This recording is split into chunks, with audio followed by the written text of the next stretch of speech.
with demand expected to come back, the question remains, does this mean the economy is back on track? Companies now, after experimenting with offshore in places like India, Philippines, and Poland, want to bring those jobs back. We invest in the U.S. We're the biggest exporter in the country. In the cycle we're in right now, we're creating jobs. From Radio America, it's Neil Asbury's Made in America, the show that explores American industry, large and small, and promotes American-made products everywhere. Put Neil Asbury's Made in America to work for you. A very big welcome to you today. I'm your host, Neil Asbury, together with co-host Dr. Rich Ruff. And Rich, all I have to say is the Supremes. The Supremes reign. I always liked their music. Yeah, well, I thought it was good. I'm talking about the those Supremes from Washington. Yeah, exactly. No, it's been one heck of a week. This is a very powerful week. My goodness, and I was always I was waiting, and I knew it was coming. And Monday they released some decisions, some very important decisions, and Tuesday they released decisions, and then finally the big one, the Janus decision, the decision that had to do with public unions. And should people who do not wish to participate in all of the political machinations of the unions and their policies and their positions, should they have to pay for it? And the Supreme Court came down and said it is un-American to force you to pay for someone else's freedom of speech. Absolutely amazing. Absolutely amazing. It was going to happen. It almost happened before. But Justice Scalia passed away at that moment. It was a case that was brought out in California, and it failed 4-4. So therefore, it went back to the lower court decision, and it didn't get done. But, Rich, it got done now.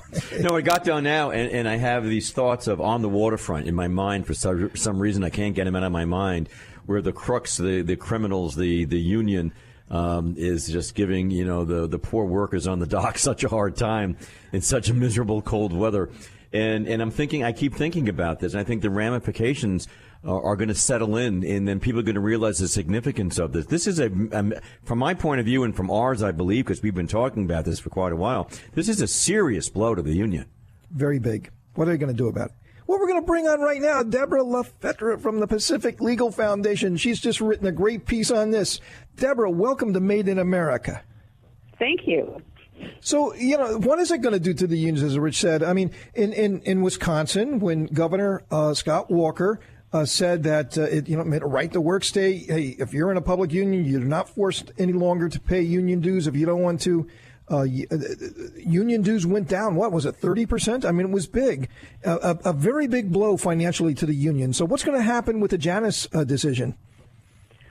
Well, one of the reasons why we saw what we did in Wisconsin was because of the disconnect between what the union leadership wanted and what the membership wanted.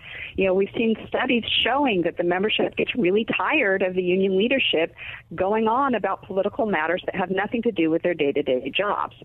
So in an ideal world, the public sector unions would respond to Janus by going back to their mission and actually providing value to the workers that would then incentivize those workers to voluntarily join the union and support it. Because if they don't, if they just continue politicking the way they have been, then they're going to lose members this a large percentage of union members just do not support the political positions of the leadership. Well, I think this has severe effects ultimately. I mean, it's very interesting that across the level, most people wouldn't even think about that. But in terms of, free speech, the ability to speak what you wish, not to support something that you do not wish. But not to have to pay for someone else's and not to have to pay. Yes, exactly. That's correct. But if you look at this now, pull back a little bit. This is also fundraising. This is money that goes into the union. We're talking very important point. serious dollars. And that is why we're delighted to have the right mix of Supreme Court justices to understand this and see this through. So, Deborah, look, New York, California, Illinois, and some states here that it's political corruption. I mean, let's face it, the unions are collecting all these dues from people who don't want to pay the dues, don't feel they're getting any benefit from these dues. They're collecting all these dues. They're funneling it back to the Democrat Party. So they protect the unions, so they force people to have to join them and create this huge political corruption, this circle of political corruption. That's what was going on, wasn't it? Yeah, the Supreme Court majority decision that Justice Alito wrote, called them out for this and said that it's much more than just between the public sector unions and the state with whom they're supposedly negotiating, but the taxpayers themselves have no seat at the table. All of these things are done behind closed doors, and that's why it's a matter really of overwhelmingly substantial public concern. Everything's political when it comes to public sector unions, and it's because of that the states cannot pass laws demanding that non-union members nonetheless support the union. Well, I agree with that. And what I'm concerned with, and I'm very happy about, is that you cannot force people to do something and support something and be part of a system that, from my point of view, Neil, it was recycling funding. The money would come in, the money would go out. The money came in the front door, the money went out the back door. Along the way, it's politicized. Along the way, it's tainted. Along the way, it develops a point of view that maybe it shouldn't have. Along the way, it's corruption. Right. No, we saw this dramatically in the last administration. It is legal corruption. Hey, but Deborah, New York, California, Illinois, Michigan, the states that are really highly invested in this, they're not going to just this is how the Democrats in those states, that's how they fundraise. That's where they get a lot of their money. They're not going to roll over. I mean, what are the options they have to try to keep this party going? There are a number of legislative plans rolling around. I believe that Governor Jerry Brown just today actually signed into law a pro-union law that I'm not sure on the particulars, but I think it gives them exclusive access to new employees to tell them basically, hey, you should support the union, whereas people who want to inform them about their First Amendment rights are locked out. And so these sorts of things are ripe for challenge, and I expect that there will be further litigation as the unions try to work around Janus as opposed to simply complying with it. And like I said, encouraging members to voluntarily join because they offer something of value. Let's go back to this as well, because we know immediately we can always get a litmus test of what people are thinking after something comes down like this. And what are those in the center to the left are saying right now? What are the union people saying about this? And if they do have recourse, and I'm not sure you have a recourse with the Supreme Court. That is the Supreme Court. But as you're saying, there may be, secondary and tertiary lawsuits that come out as a result of piecemeal this. What are they saying, and where do they go? Well, the public sector unions are, of course, crying bloody murder. But, the hysteria is great in the country, and this is no exception. Honestly, we don't know how many people will choose not to join the union. We don't know how many people will never join in the first place. That remains to be seen.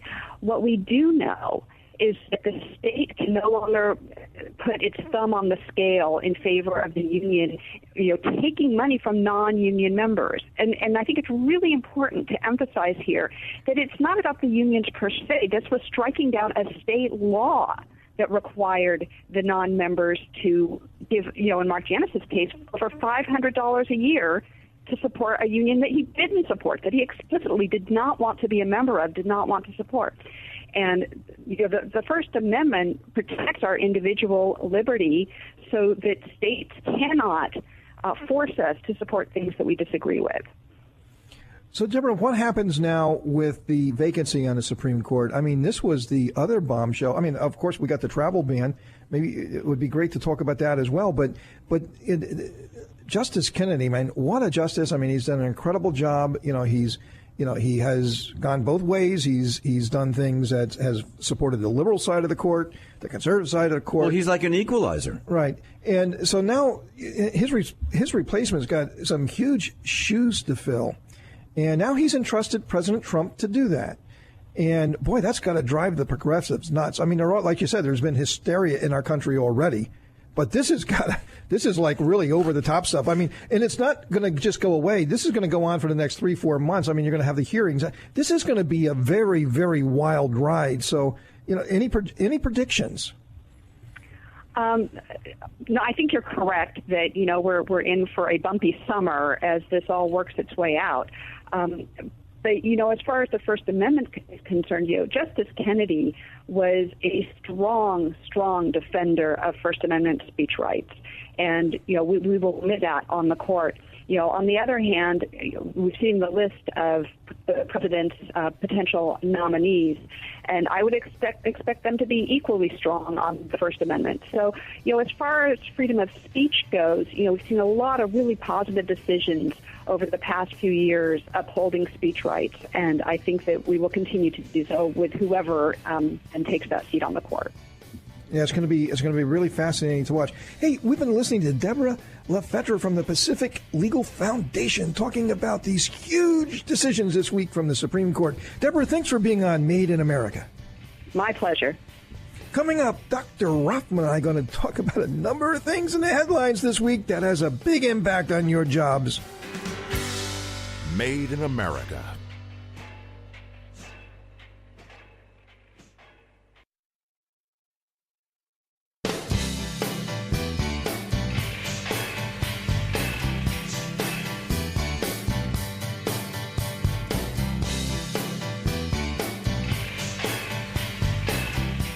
Welcome to Made in America. I'm your host, Neil Asbury, together with co-host Dr. Rich Rothman, having a very passionate discussion here about the big decisions coming out this week from the Supreme Court. Rich, we didn't talk about the travel ban. Not yet. The Supreme Court said, I have a feeling we will. That we are. We're gonna cover this. We're gonna have a discussion about it. I know it's very passionate.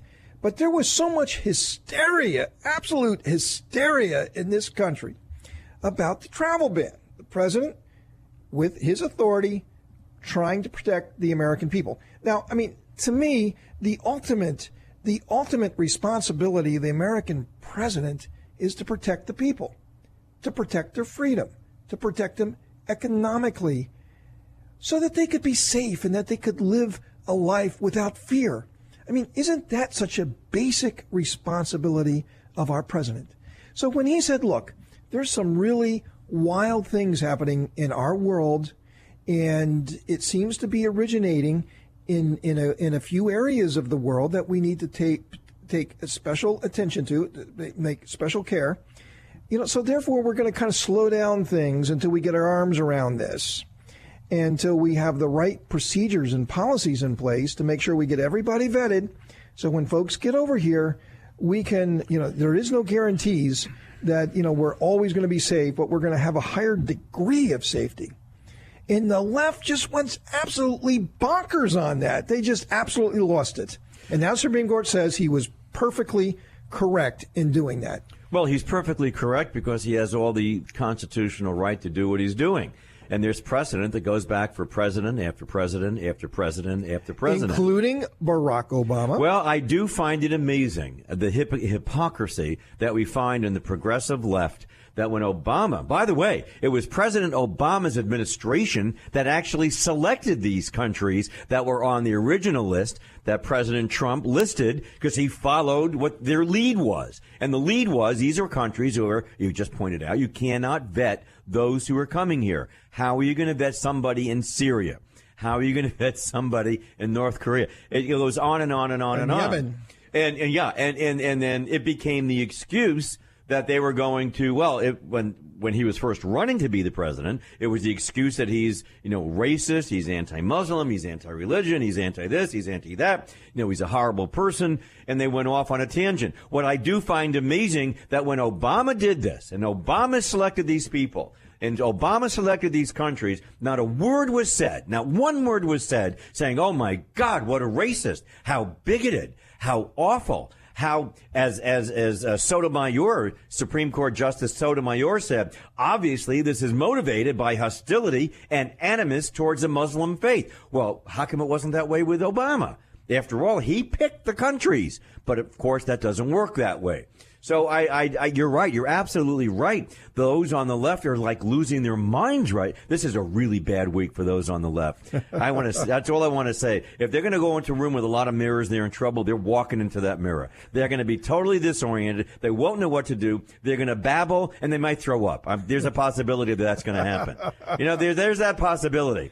But I do find it amazing that this whole scenario was predicated on a number of things. One, it's racist. They said, this is a racist, bigoted, horrible thing based upon religion. You can't stop people coming into this country based upon any of those criteria. Can't do that. It's awful. It's terrible. It's un-American. It's inhumane. It's not the way it should be. They were running out of words, Neil.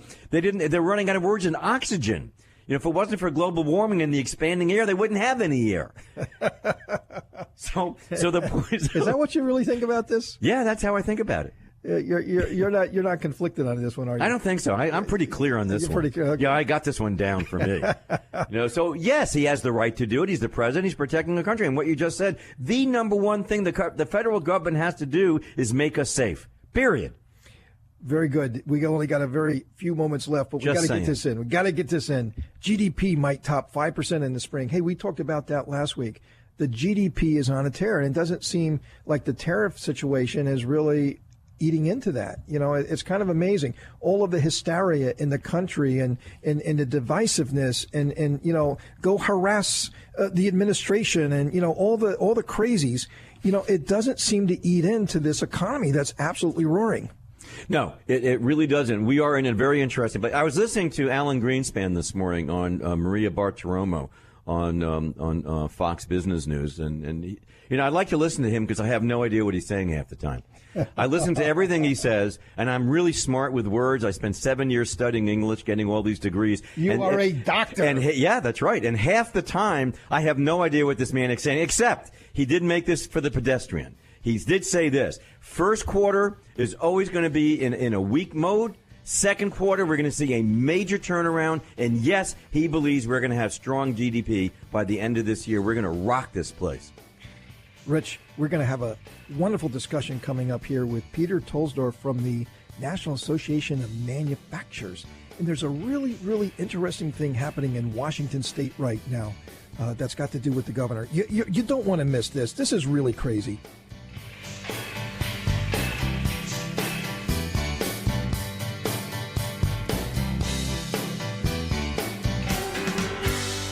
Made in America.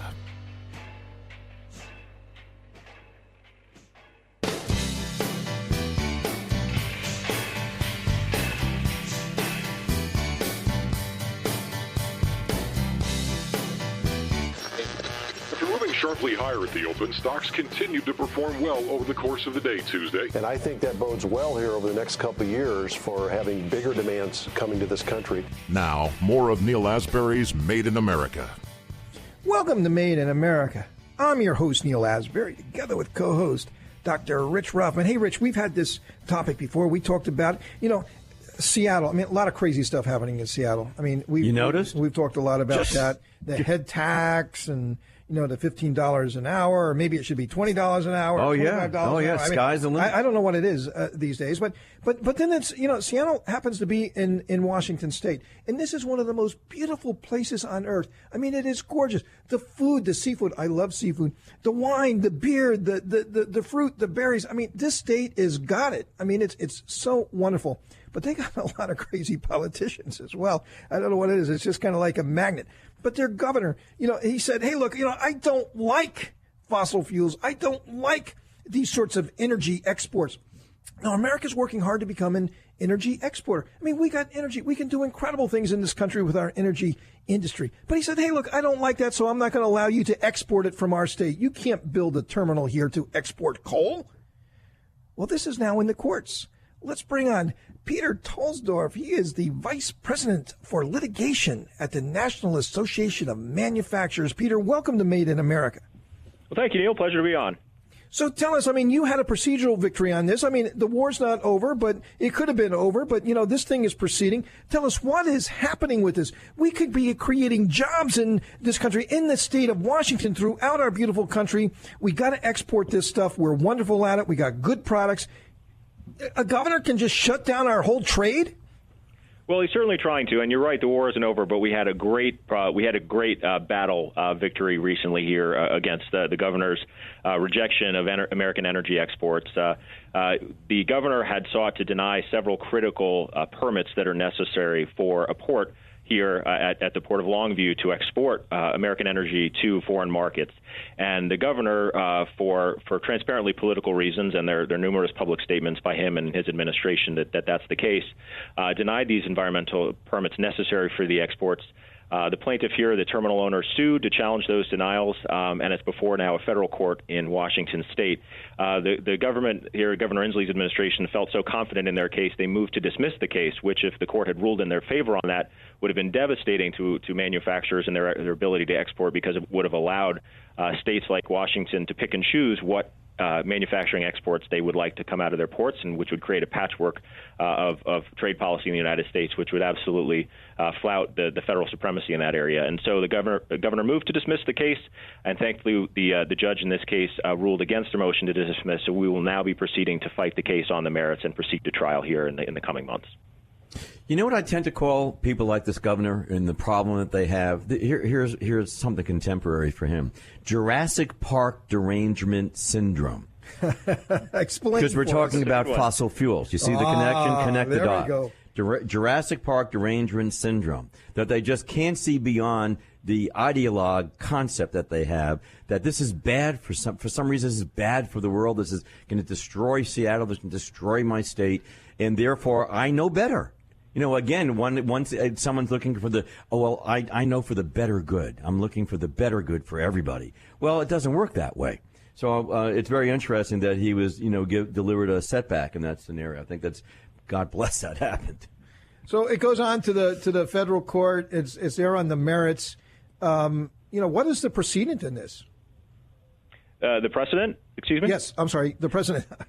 Certainly. Well, it could be. I'm not a lawyer. You can see that. I'm not a lawyer. So, okay. I guess you probably thought I was a lawyer before I said that. He had Chick-fil-A for lunch, and somehow it just got lost in his throat. Yeah, that's right. Sorry. I'm going to go with that.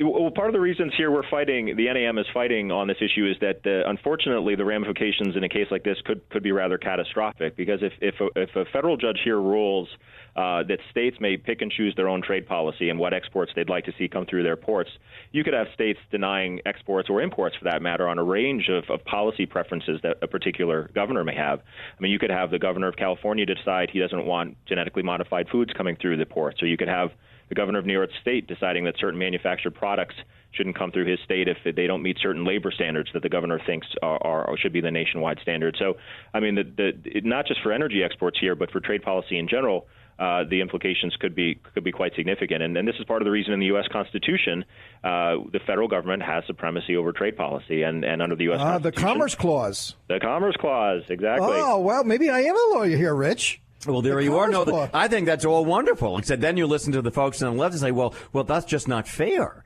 That's just inhumane. And you listen to all these words that have no relevance whatsoever in terms of legal action or legal verbiage. And it's Congress's role. It's really, we can't have 50 different state trade policies in this country. It's that right. That is Article the role 1 of Congress in the right is that Congress shall have supremacy over trade. Right. Correct. Yeah, I mean, this is, and imagine that, Peter. I mean, any governor around the country who happens to have a port could actually regulate trade, for whatever ideology that they may be supporting that day. It's a scary thought, though. It is scary, and this isn't the first time we've seen interference with energy exports. There was a case up in the District of Maine a few years ago where the City Council of Portland, Maine, decided they didn't want fossil fuels, crude oil being exported from their port, and they passed a city ordinance to fight that and to shut down a pipeline that would bring in crude oil for export there. And so, this is the beginning of what we hope does not become a pattern. And here at the NAM, we've got a robust legal program, the Manufacturers Center for Legal Action, where we engage in these sorts of fights throughout the country. We file 70 to 80 amicus briefs per year in cases like this to fight on behalf of manufacturers to make sure their voices are heard in the courts. And we just got about 10 seconds, 20 seconds left here. any predictions in this case? I mean, it seems on the merits that you guys are really, really strong on this. And will these guys roll now that they couldn't get it dismissed? Or do you think that the state of Washington is really going to fight this one out? It's a challenging case because even though the public statements here clearly show that the public officials here had a predetermined outcome, agencies get a lot of deference in cases like this. And so I think it's difficult to give a prediction on how this will go. I can say that we're fighting the best fight we can, and we hope for the best. And there's certainly, if the decision doesn't go our way here, we have appeals available to us, and the fight will continue. Hey, Peter, man, it's great talking to you, and we got to get you back because, I mean, there's always things like this happening. I mean, we have a very dynamic country, and we have a lot of people who are fighting against jobs and in the prosperity of our country, and you're out there, taking it to them. And God bless you for doing that, and keep on doing it. We really appreciate you coming on. Well, thank you, Nick. Peter Tolsdorf from the National Association of Manufacturers. Really great work they're doing. Thank you both. Coming up, Dr. Rothman and I going to have a discussion, a very interesting discussion about tariffs, but also Harley Davidson with Tori Whiting from the Heritage Foundation. Made in America.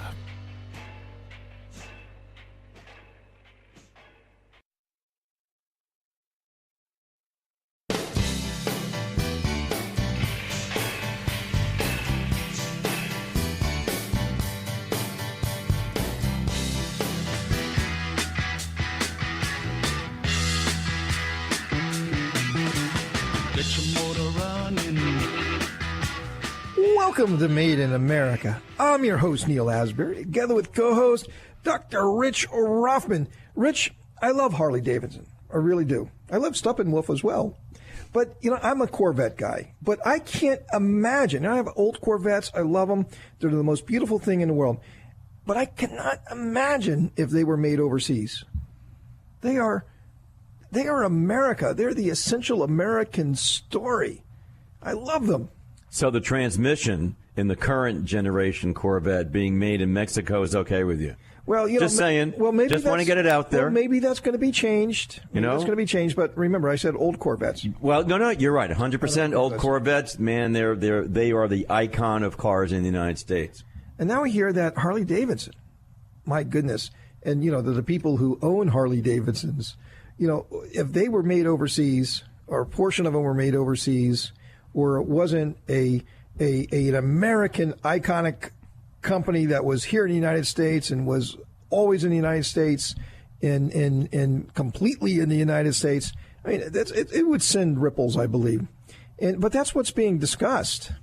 And also it's because of the tariffs and, the tariffs and the allegedly because of the tariffs. Yeah. Just saying. Yeah. And, where's that all going? We've talked a lot about that. But let's now continue this conversation with Tori Whiting from the Heritage Foundation. Tori, welcome to Made in America.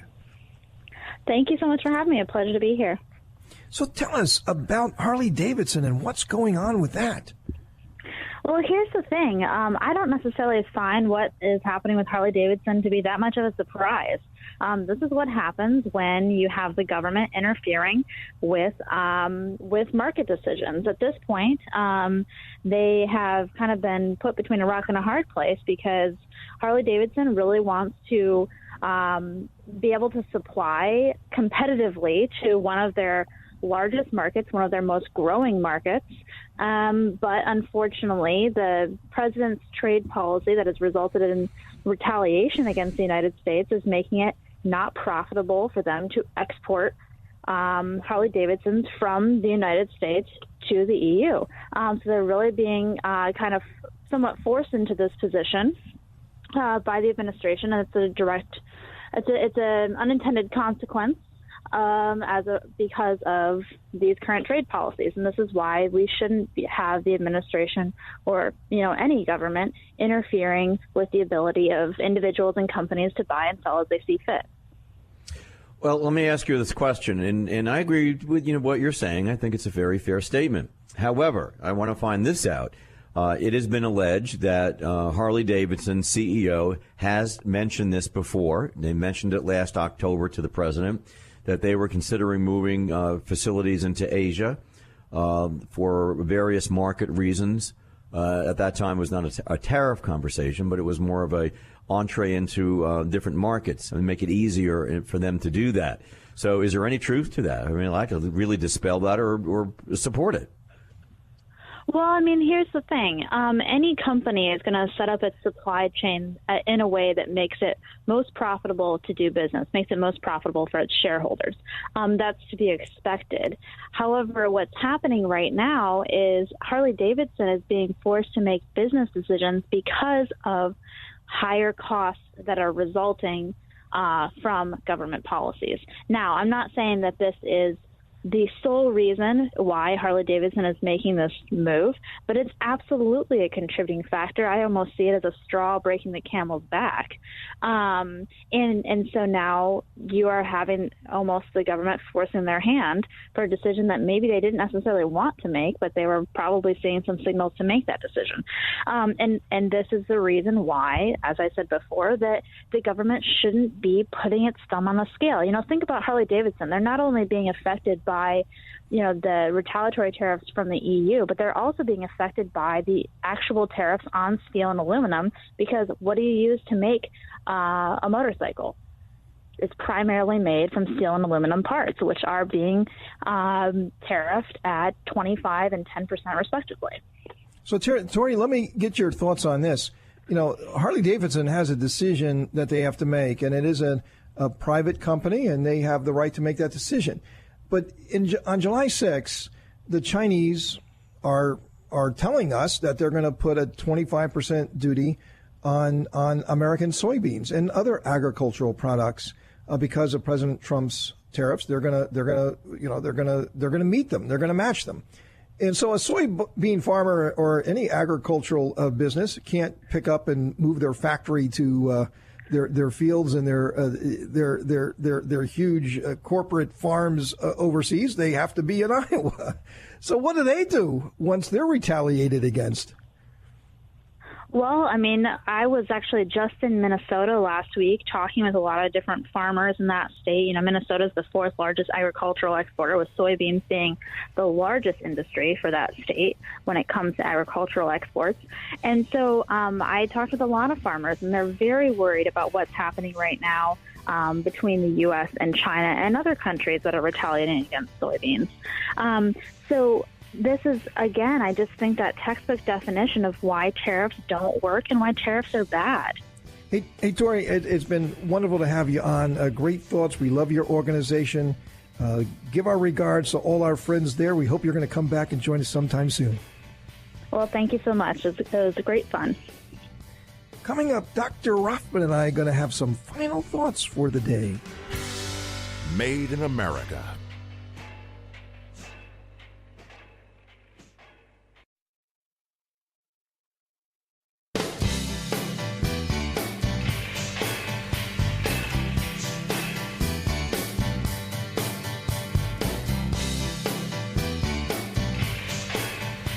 Welcome to Made in America. I'm your host, Neil Asbury, together with co-host Dr. Rich Rothman. So, Rich, you know, we're hearing from Tori at the Heritage Foundation that if the United States has a problem with intellectual property and some of the investment rules and the way that we do business together with China, we should just talk about those things and kind of get them to come to our point of view. The problem is that we've been talking about that for a long, long time, and nothing has happened. And I think, and believe me, I'm getting penalized and I'm getting hurt from these tariffs, and I don't like these tariffs. Financially, it's bad for my company. But I also know that the president has very few options in protecting American intellectual property when it comes to China.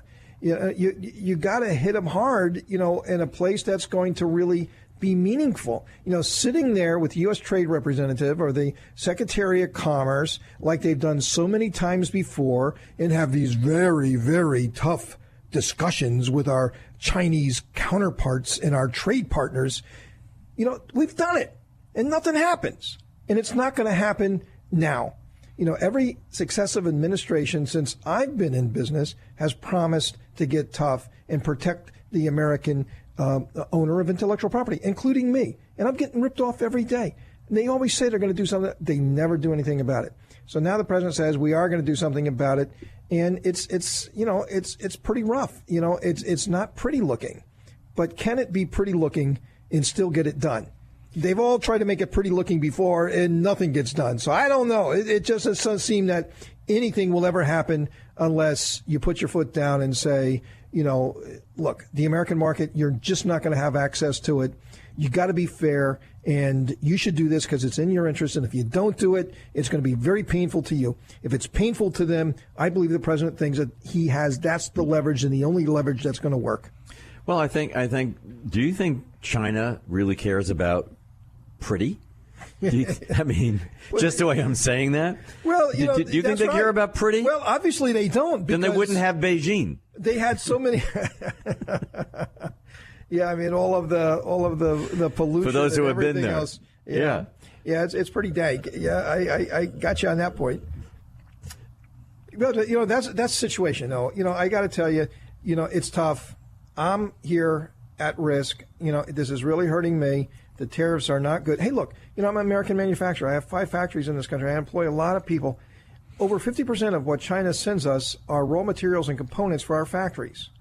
So don't think that everything in this trade deficit is all about, them sending us their finished goods and all the stuff you see at Walmart. No, this is stuff that goes into my products, into my factory. On the other hand, when I sell my products to China, my intellectual property, and I have a lot of it, I have over 100 patents. When I sell my products to China, I'm getting ripped off with impunity, and nobody says anything about it. Nobody ever does anything. Now, this is the first time that a president has actually said, you're not going to rip us off anymore. So, I talked about earlier about being conflicted. Well, I'm very conflicted on this one. My knee-jerk reaction is, I'm a free and fair trader. However, when I peel it back, the people who we're competing against are not free and fair traders, and they never will be. They never were. They only talk. Can you imagine that China's out there talking about a free economy and free trade, and we're free trade people? Sure. That is the most ridiculous thing in the world. This is like stupid already. You can't be saying that and actually believe it. No, you can't. So, but here's the point. We are. I don't think being nice is the way to go at this point. That's not this president's MO. That's not the way he is. His MO is to hit hard. What did he say to North Korea to get him to the table? Let me be real clear. You don't have to do what you're going to do, what we want you to do, but there will be, hell and fury like you've never seen before. Things will happen. There are repercussions to your inability to do something. At what point? And this man said, his whole MO is to watch out for the American worker. That includes you. That includes your employees. That includes your patents. Looking out for the American. We come first. I think he's not going to be nice. Nice will come later. It's sort of like the movie Roadhouse. So be nice, except when I tell you not to be nice. And I think we're at the point where Patrick Swayze is saying, it's time to not to be nice. Let them know there's a new sheriff in town, and I'm going to take care of what needs to be taken care of. Nobody wants to have a trade war, least of all Larry Kudlow. He's, glad he's getting better, by the way. Great guy. Hey, Rich, we're out of time. God, I have so much more to say. I got lots of stuff I want to talk about. Save it for next week, because we're going to be back again at the same time for another adventure of Made in America, where we never stop fighting for your jobs.